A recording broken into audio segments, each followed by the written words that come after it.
What's going on, y'all, man? We're here to talk about one of the biggest storylines right now in college football, and that is Matthew Sluka's basically, after a 3-0 start for UNLV, said, I'm not playing anymore. I'm going to redshirt this year, and I'm going to transfer schools.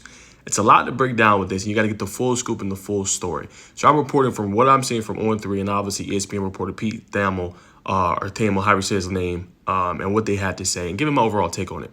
So first off, via his representation, they said they was offered a minimum of $100K to transfer to UNLV, right? That Pete Nakos confirmed allegedly only received $3K for relocation. So to break it down a little bit more, here's what Pete Thamel had to say.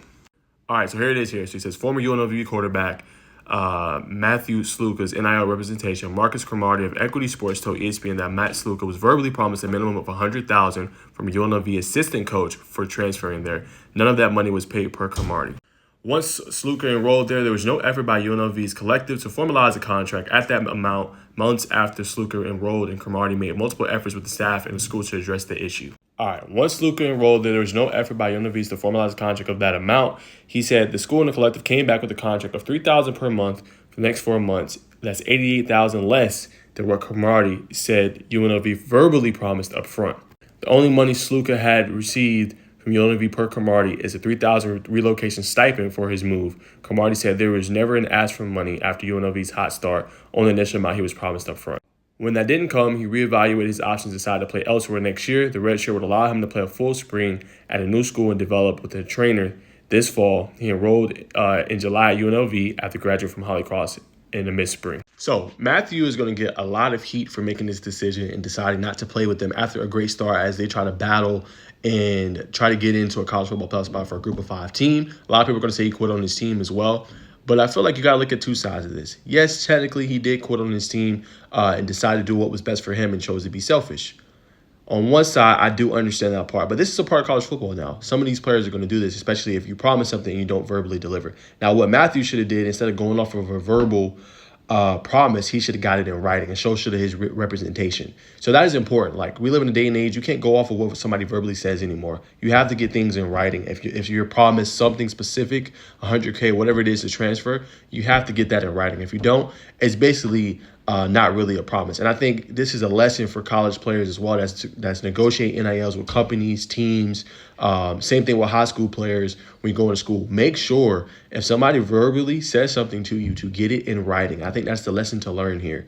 Make sure you have it in writing and make sure that they fulfill their obligation of what they told you that they were going to do. That is very, very crucial because then you have situations like this. Now, too, if this is true and he didn't get the money that he was supposed to make, what I will say from this is that for him, I understand it and because you guys have to understand, right? He graduated from Holy Cross. He's likely, I believe, obviously his redshirt year, so you have 1 more year. He doesn't have much time left in college football, so this is make or break for him. So that $100K could make a difference for him, right? He could do a lot with that. He could potentially invest it. He could put it into his own business and create entrepreneurship for himself, right? Making connections, right? So guys, you got to understand, not everybody comes from the same cloth of making 6 figures, 7 figures, making these big NIL deals, right? So this probably meant a lot to him because likely he's not going to make it to the NFL, right? So it's probably important for him to get this $100K in order to get to where he wants to be in life and to have a good stepping stone and foundation for what he ultimately wants to build. So I get it from that perspective of him wanting to be able to have that money in order to kind of set up a good foundational future for himself. So I think that has to be kind of put in consideration as well. And like I said, we do live in a time and age where players are going to value themselves in this kind of a way, right? Once NIL open, these are the kind of things you're going to have to get. So now it's going to hold teams more accountable for, being a man of your word. And I feel like that's lost a lot in this day and age, and I'll tell more about that in a minute.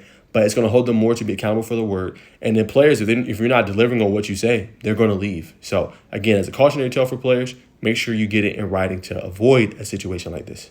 Now, for the team perspective overall, this does suck because you had a pretty good quarterback. You're having a good year. You've beaten some pretty good opponents. You want to compete and contend for a title this year, and you want to potentially get in the college football playoffs. So this does suck from a team perspective, and I 100% get it. It is selfish. It's very selfish on his end to do this, and it kind of puts his team in a rock and a hard place, right? Because now what are you going to do next? Like, you're kind of screwed over to a degree.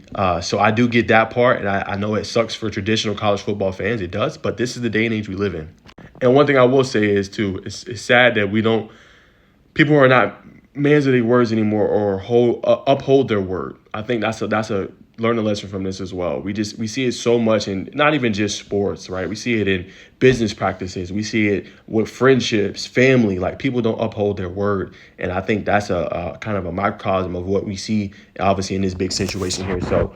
For Matthew, I get it. Obviously, more has to be reported and come out on this. Obviously, Pete Nakos, Pete Thamel, they all did a good job of reporting this story. So I'm just reacting to it and what they reported and what they said.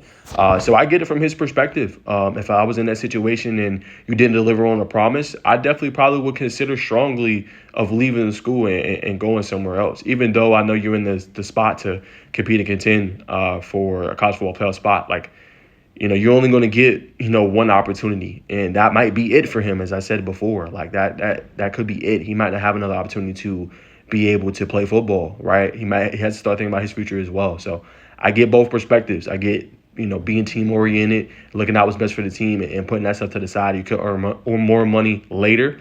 And I get his perspective is, I don't know how long I'm going to be able to play this sport, so I got to do what's best for me. So I really do get both sides of the spectrum, and it just comes down to colleges and players, one being more knowledgeable about the business practice, being able to hold people accountable, and colleges for holding their word. So it's an interesting story. I wanted to react to it, but that's my thoughts.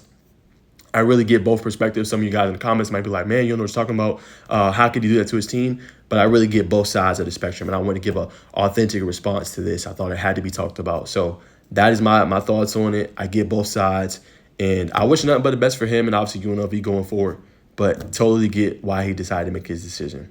So y'all comment below, man. What's your thoughts on Matthew Sluka leaving UNLV after a 3-0 start and not staying with the program after they failed to basically deliver on the promise of 100K? Y'all comment down below.